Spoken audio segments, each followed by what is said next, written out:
আসসালামু আলাইকুম। বেনজিরের দেশ ত্যাগে নিষেধাজ্ঞা নেই, তিনি যে কোনো দেশে যেতে পারেন পররাষ্ট্রমন্ত্রী।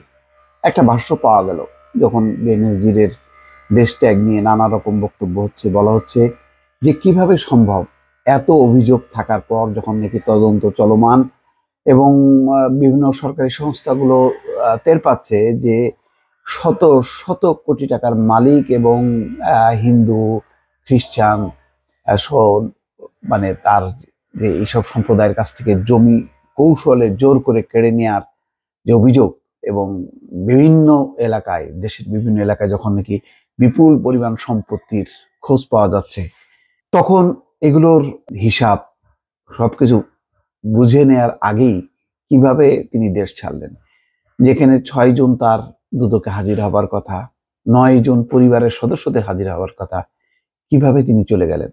এই প্রশ্ন যখন উঠছে এবং কেউ যখন উত্তর দিচ্ছে না, এমনকি স্বরাষ্ট্রমন্ত্রী বলছেন যে তিনি দেশে আছেন কিনা তার জানা নেই, ওবায়দুল কাদের বলছেন যে তিনি এই বিষয়টি জানেন না, তখন প্রশ্ন যে তাহলে কিভাবে সম্ভব এই তার দেশ থেকে?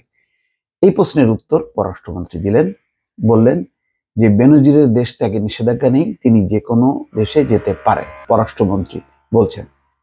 খবরে বলা হচ্ছে পুলিশের সাবেক আইজিপি বেনজির আহমেদের বিদেশ ভ্রমণে কোনো নিষেধাজ্ঞা নেই, তাই তিনি যে কোনো দেশে যেতে পারেন বলে মন্তব্য করেছেন পররাষ্ট্রমন্ত্রী হাসান মাহমুদ। ব্রিফিংয়ে সাংবাদিকের এক প্রশ্নের জবাবে তিনি বলেন, তার দেশ থেকে কোনো নিষেধাজ্ঞা দেওয়া হয়নি, আদালত দেয়নি, দুদকও দেয়নি। কার উপর যখন দেশ থেকে নিষেধাজ্ঞা না থাকে তিনি যে কোনো জায়গায় যেতে পারেন।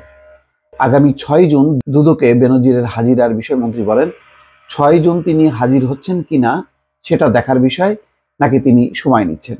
মানে দেখেন, কথাবার্তার মধ্যেই কিন্তু একটা আছে যে তিনি বলতে পারতেন যে না, বেনজির আহমেদ হবেন, এবং এটা যদি তিনি না করেন তাহলে বোঝা যাবে তিনি পালিয়েছেন এবং এই ব্যাপারে সরকার কঠোর পদক্ষেপ নেবে। সেরকম নেই, ওই যে বলছেন যে তিনি সময় নেবেন, তো স্বাভাবিকভাবেই আপিল করবে, আইনজীবীরা যাবে, সময় নেবে, তারপরে 3 মাস সময় দেবে বা 2 মাস সময় দেবে, তারপর আবার এইভাবেই তো জিনিসটা এখন স্লো করে দেয়া, অর্থাৎ একটা দীর্ঘসূত্রতার মধ্যে ফেলে দেয়া, এটাই হচ্ছে সরকারের কৌশল। এবং সেই কারণেই এই সমস্ত কথাবার্তা। তারপর দেশ ত্যাগে নিষেধাজ্ঞা দেওয়া হয়নি, তো এত মানুষ, এই যে বিরোধী দলের প্রায় ছোটখাটো নেতাও বলেন যে যাওয়ার সময় ইমিগ্রেশন বসায় রাখে, ফেরত দেয়, আটক করে, তো এদের প্রত্যেকের নামে কি দেশ ত্যাগে নিষেধাজ্ঞা আছে? তা তো নেই। তারা লিস্টেড থাকে, তাদের পাসপোর্ট দেওয়া থাকে যে এদেরকে, এরা যাতে দেশ ছাড়তে না পারে।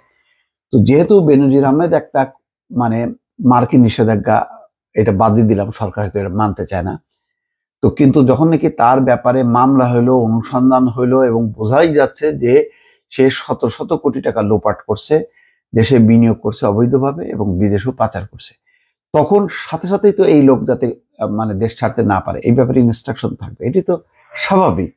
তো সেটা কেন করা হলো না? এখন আইনের দোহাই তোলা হচ্ছে যে না, দুদক তো কিছু বলেনি, আদালত তো কিছু বলেনি। এইভাবে এক ধরনের দায় মুক্তি দেয়া, এছাড়া আর কি বলার আছে?